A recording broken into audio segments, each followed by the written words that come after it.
इकाई 3 पदार्थ की संरचना एवं प्रकृति। पदार्थ की संरचना संरचना का मतलब होता है बनावट या फिर वो कैसे बना हुआ है, ठोस है, द्रव है कि गैस है। एवं प्रकृति प्रकृति का मतलब होता है कि वह किस तरह का है, मीठा है कि तीखा है कि कड़वा है, किस तरह का है, ठीक, खट्टा है। आप अपने आसपास अनेकों वस्तुओं को देखते हैं जैसे कुर्सी, मेज, अलमारी, जल, दूध आदि। मेज, कुर्सी लकड़ी से तथा अलमारी लोहे से बने होते हैं। लकड़ी, लोहा आदि पदार्थ द्रव्य है। पदार्थ को द्रव्य नाम से भी जाना जाता है। इन वस्तुओं की उपस्थिति का अनुभव हम आँख से देखकर, हाथ से छूकर करते हैं। जल और दूध भी तरल पदार्थ है, मतलब जो पानी की तरह रहते हैं उनको तरल पदार्थ कहा जाता है, जिसे गिलास या किसी पात्र में रखा जाता है। इसकी उपस्थिति का अनुभव भी आँख से देखकर या हाथ से छूकर किया जा सकता है। मतलब यह क्या चीज़ है, या तरल अवस्था में जो भी चीज़ रहती है उसको छूकर हम लोग पता कर लेते हैं। हम अपने आसपास की वायु को ना तो देख सकते हैं और ना ही छू सकते हैं। मतलब जो ठोस होते हैं उनको हम लोग छू सकते हैं, और जो द्रव होते हैं उनको भी छू सकते हैं, लेकिन जो गैस अवस्था में रहते हैं जैसे वायु हो गए उनको हम लोग छू नहीं सकते हैं। जब वायु चलती है तो पत्ते हिलते हैं। वायु भी एक पदार्थ है। ध्यानपूर्वक विचार करने से ज्ञात होता है कि लोहा, जल, वायु आदि वस्तुएं स्थान घेरती हैं और इनमें भार होता है।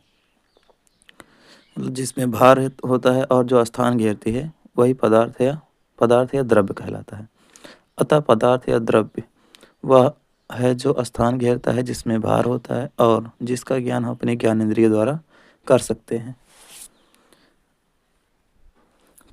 तो जो भी चीज़ स्थान घेरती है, जिसमें भार होता है और जिसका ज्ञान हम अपनी इंद्रियों द्वारा कर सकते हैं। इंद्रियों का मतलब है कि 5 इंद्रियाँ होती हैं हमारे शरीर में, आँख, कान, नाक, जीभ और त्वचा।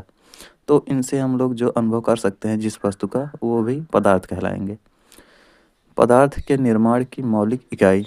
तो पदार्थ जो होता है उसमें मुख्य रूप से किससे बनता है, उसका मेन जो आधार होता है वो क्या होता है।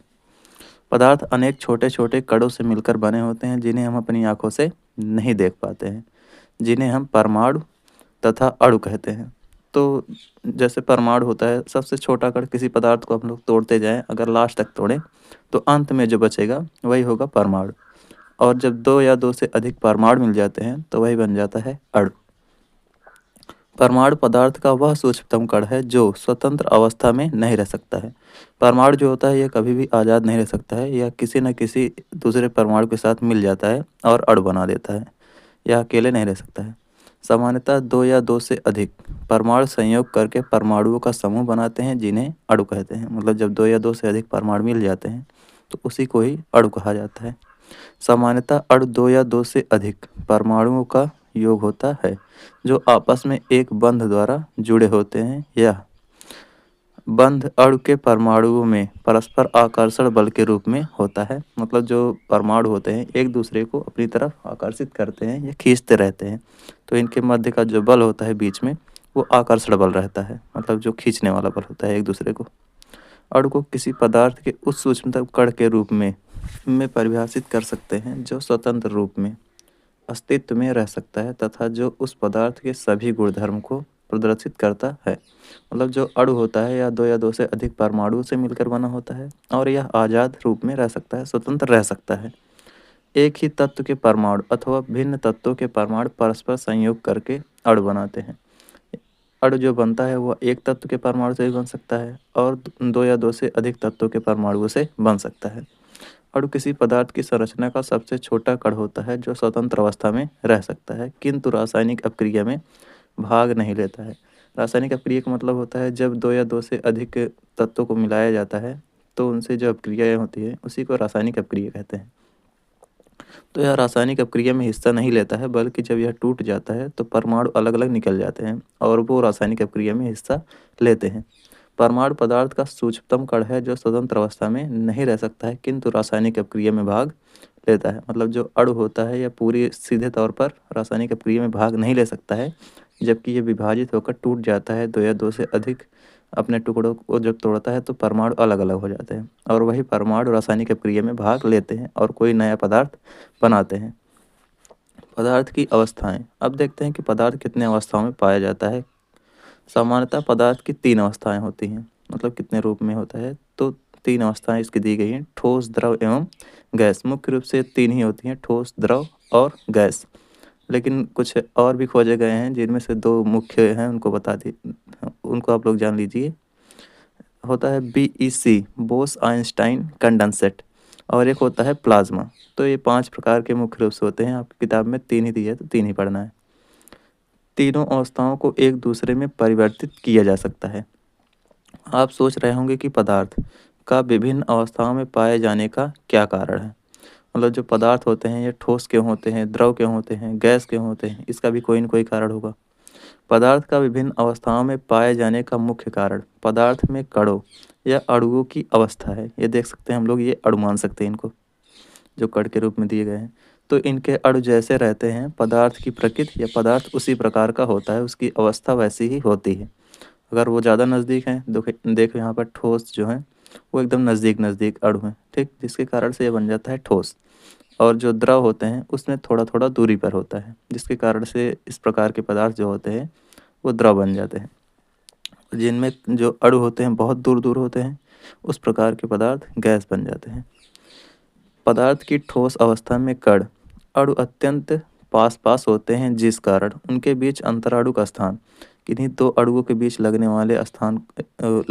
वाले बल को अंतराणुक बल कहते हैं, और इनके बीच का जो स्थान होता है इसको अंतराणुक स्थान कहते हैं।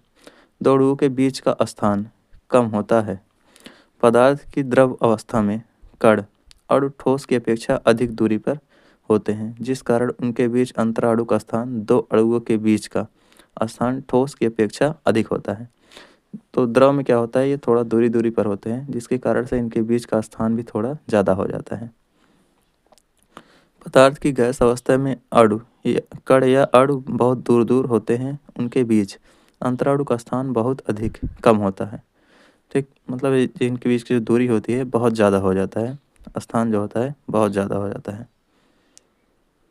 और इनमें जो लगने वाला बल होता है वो भी कम लगता है इनके अणुओं के बीच, क्योंकि दूर दूर हो जाते हैं, इसके कारण से इनके बीच भी बल जो होता है बहुत कम लगता है। पदार्थ की आणविक संरचना। अब देखते हैं पदार्थ के अणुओं की संरचना कैसी होती है। पदार्थ के कणों की व्यवस्था में उपरोक्त अंतर उनके अणुओं के बीच लगने वाले बल के कारण होती है। 2 अणुओं के बीच लगने वाले इस विशेष बल को अंतराणुक बल कहते हैं। अंतराणुक मतलब 2 अणुओं के बीच में उनके अंतर के कारण लगने वाले बल को अंतराणुक बल कहते हैं। यह एक प्रकार का आकर्षण बल होता है जो अणुओं को आपस में बांधे रहता है, मतलब ये आकर्षित करता है, एक दूसरे को खींचता है, प्रतिकर्षण नहीं होता है, आकर्षण होता है। यह एक ठोस अवस्था में यह बल बहुत अधिक होता है। ठोस के अणुओं के आपस में बंधे रहने के कारण ठोस पदार्थ की आकृति एवं आयतन निश्चित होता है, मतलब जो उसकी आकृति होती है कि यह इसी तरह से रहेगा, गोला है तो गोला ही रहेगा, अगर 4 टुकड़ों में काटा गया तो 4 टुकड़ों के रूप में ही रहेगा, त्रिभुज की तरह काटा गया त्रिभुज की तरह रहेगा, उसका आकार नहीं बदलता है। और इसका आयतन भी निश्चित है कि अगर जितना मात्रा में लिया गया है उतना ही रहेगा, जैसे 1 किलोग्राम का है तो उतना ही रहेगा, ठीक। द्रव पदार्थ में अणुओं के बीच की दूरी ठोस पदार्थों की तुलना में अधिक होती है। अणुओं के बीच परस्पर दूरी अर्थात अंतराणविक स्थान अधिक होने के कारण इनमें अंतराणविक आकर्षण बल ठोस की तुलना में कम होता है। अब जब इनके बीच की दूरी बढ़ जाती है तो इनके बीच में बल भी थोड़ा कम लगने लगता है, जिसके कारण द्रव के अणु अपनी सीमा में रहते हुए स्वतंत्र पूर्वक गति कर सकते हैं। इससे इनकी आकृति निश्चित नहीं रहती है, परंतु आयतन निश्चित रहता है। जो द्रव होता है, जैसे पानी को ही हम लोग ले सकते हैं, अगर ग्लास में रखते हैं तो ग्लास के आकार का रहता है, मतलब इसकी आकृति निश्चित नहीं होती है। प्लेट में रखें प्लेट में फैल जाएगा, बाल्टी में रखेंगे तो बाल्टी में फैल जाएगा, मतलब आकार निश्चित नहीं रहता, लेकिन आयतन निश्चित रहता है कि जितना है उतना ही मात्रा में रहेगा, उससे ज़्यादा वो फैलेगा नहीं।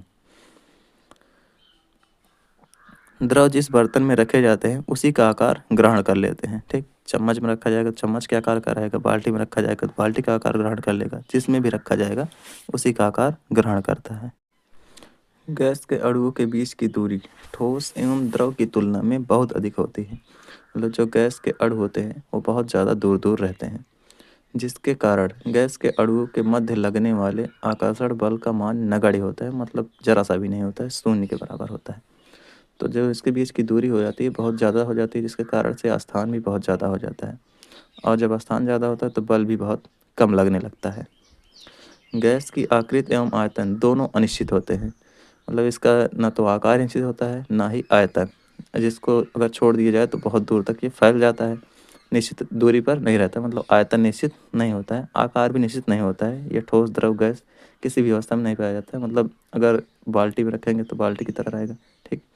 जिस भी बर्तन में रखा जाएगा, सिलेंडर में है तो सिलेंडर में फैल जाएगा, गुब्बारे में है तो गुब्बारे का आकार ले लेगा, आकार भी नहीं निश्चित होता है और आयतन भी नहीं निश्चित होता है। अगर छोड़ दिया जाए तो पूरी तरह से उड़ जाता है, जबकि जल को अगर रखा जाए तो उतना ही दूरी पर फैलेगा जितना उसका आयतन है, इतनी दूरी में वो बह सकता है। तत्व एवं यौगिक। तत्व एवं यौगिक। तत्व क्या होता है, जब एक ही प्रकार के परमाणु आपस में मिल जाते हैं तो उससे बने हुए पदार्थ को तत्व कहते हैं।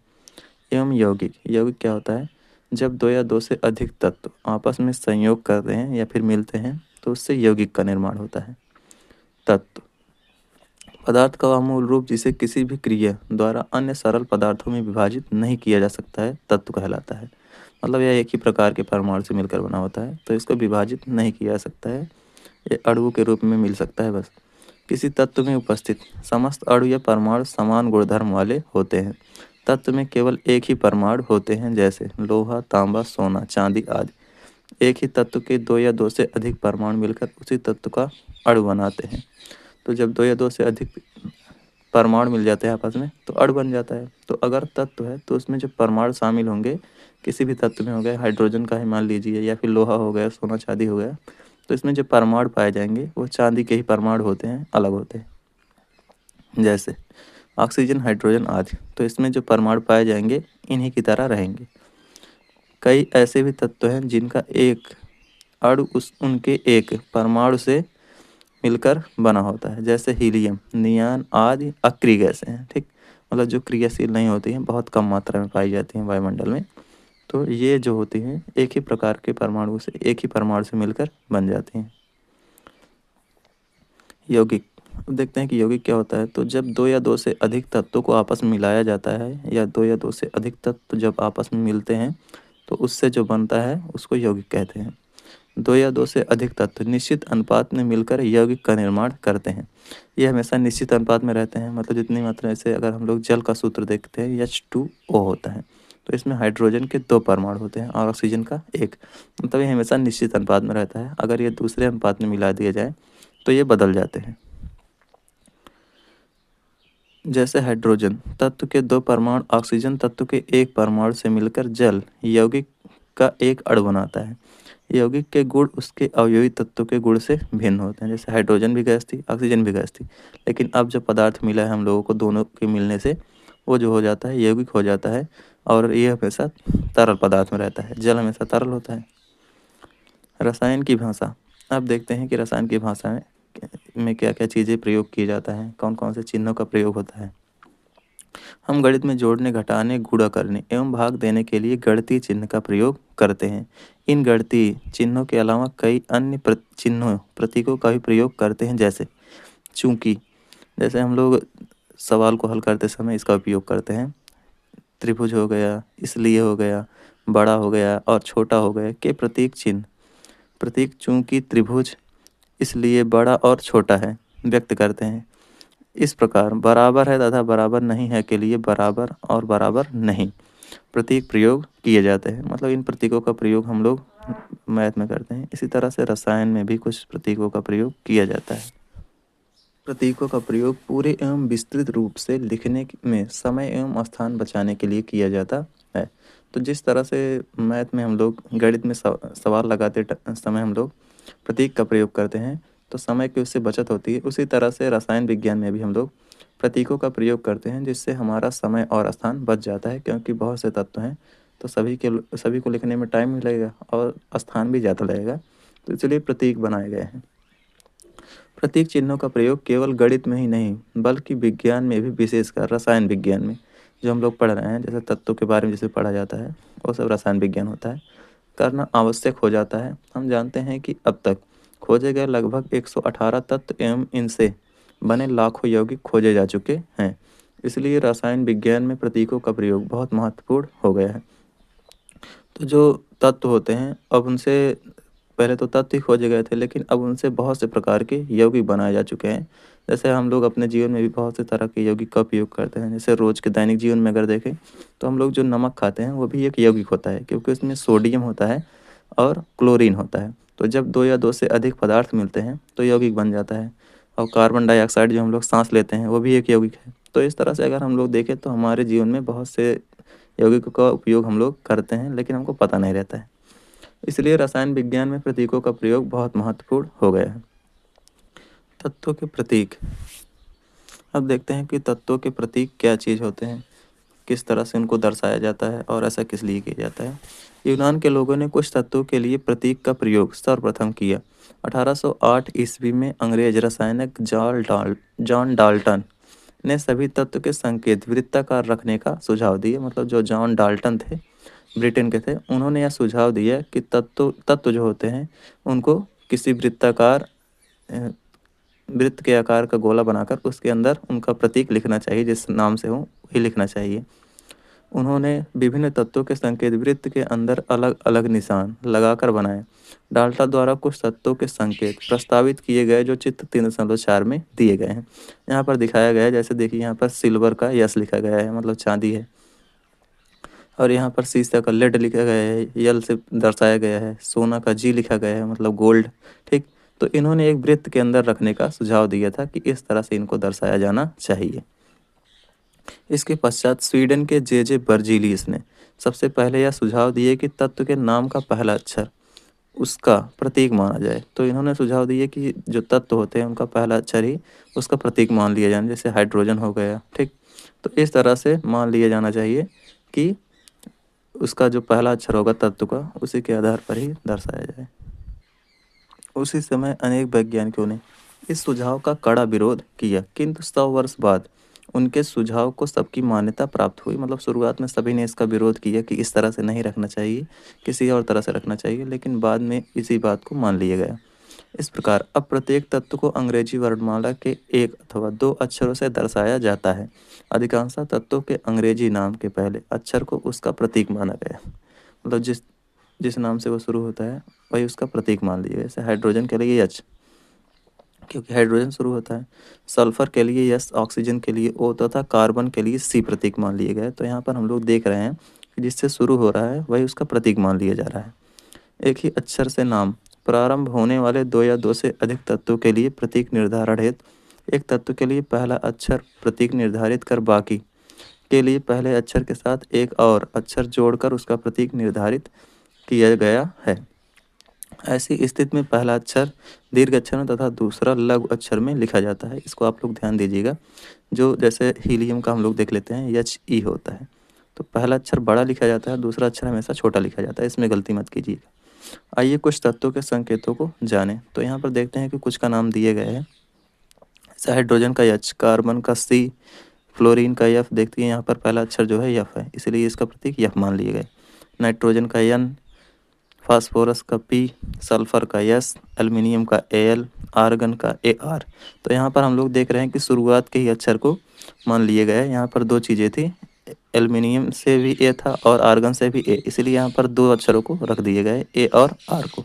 और यहाँ पर हम लोग देखते हैं जो दूसरा अक्षर है वो जो दर्शाया गया है छोटे अक्षर में है, जबकि पहला बड़ा है।